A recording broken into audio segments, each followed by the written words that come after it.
Turi mu kwezi kudasanzwe twita uk'urukundo, ukwezi kunezeza abakundana kuko niho bakira impano zitandukanye ndetse bakanabwirana amagambo y'urukundo cyane kuruta indi minsi.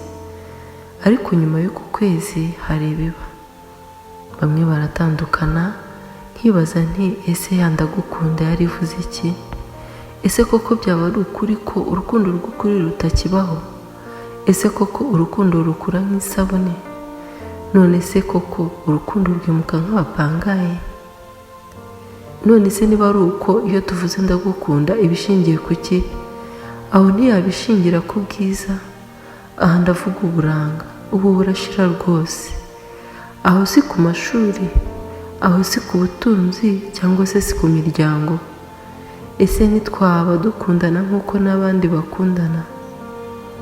Aho si uko dutinya kuba twenyine tugapfa kureba abo tuberanye, abadukwiriye, nuko tukishora mu rukundo bitaturimo koko? Aho ntituri ba bandi bavuga ngo umugore cyangwa umugabo nicyo umuririyeho? Ese koko uru ni rwo rukundo? Ese niba ari uko dukunda, aho ntitwaba twaratamye?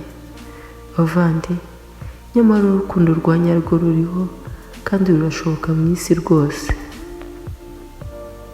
Kuko tubihakanye twaba tunahakanye ijambo ry'Imana ritubwira ko byose bizashira ariko hagasigara urukundo. Uru ni narwo rutumenyesha kamere y'Imana. Ruriho rwose kuko nubwo ari bake barahari baba bahamya, babandi badategereza umunsi ngo babwirane ijambo ryiza, babandi bahora mu ijuru rito. Aba baba bafite rwa rukundo rwitangira abandi, rwa rundi rutuma uba umugaragu w'ibyishimo by'ukunda, rwa rundi rutuma wita ku mutuzo we kuruta uwawe, rwa rundi rudashingira ku bigaragara, rwa rundi rwubaha ndetse rugatuma uharanira ishema ry'uwukunda. Urukundo rutaryarya, rudahutiraho, rwa rundi rubabarira byose ndetse rukanihangana. Ndamutse mfite bene uru ndagukunda navuga, iyi ntiyazaherekezwa na gatanya, iyi ntiyazaherekezwa no gushwana cyangwa amarira, kuko urwaba rundimo rwaba runyibutsa ko uwo nkunda ari umuntu kandi ko nawe yakosa. Ndagukunda nayibwira uwo nkunda by'ukuri koko, wa wundi numva aramutse adahari mu buzima bwanjye hari icyahungabana, wa wundi numva nkunze ku buryo nanamwitangira, wa wundi ntifuriza ikibi na gato, wa wundi numva ko niba umunezero we ari uko wumva mu buzima bwe nabikora kabone n'iyo byaba bingoye, wa wundi ntashobora guhatira guhinduka kubera njye, wa wundi nakira kamere ye vuba ndetse nkamwihanganira muri byose, wa wundi mpora mparanira umunezero w'iteka, ndetse ni wa wundi numva umutima wanjye wishimiye kandi witeguye kwakira ibyiza n'ibibi bye, wa wundi amarangamutima yanjye atanshoraho kubw'ibyo afite cyangwa uko asa, aho aturuka ndetse n'ibindi.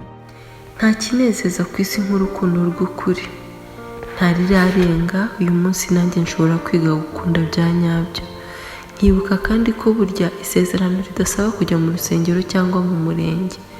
Burya iyo uvuze ndagukunda Imana iba ihari. Ubukwe ni umuhango wo kwerekana ku mugaragaro urwo mwavomereye. Reka none duharanire ko iri jambo tuvuga ndetse dukoresha kenshi ryaba irya nyaryo koko. Reka dukunde urudatana, urudasaza, urudashira, urutaryarya, rwa rundi rw'ubuziraherezo. Reka twige kuba abakunzi b'ukuri. Ningira urukundo rw'ukuri kandi sinzakunda umugabo wanjye cyangwa umugore wanjye cyangwa umukobwa wanjye cyangwa umuhungu wanjye gusa, ahubwo n'abandi nzababanira neza kuko koko nzaba ntaryarya, ntabeshya kandi nca bugufi. Indirimbo nziza iryohera amatwi ndetse ikanaruhura umutima, ni nako na ndagukunda ivuye ku mutima inezeza. Reka none tuba abasakaza urukundo n'amahoro mu bo tubana nabo. Mbifurije gukunda no gukundwa by'ukuri. Twasomera hamwe urwa mbere rw'Abakorinto igice cya 13. Murakoze, mugire amahoro kandi mugire umunsi mwiza.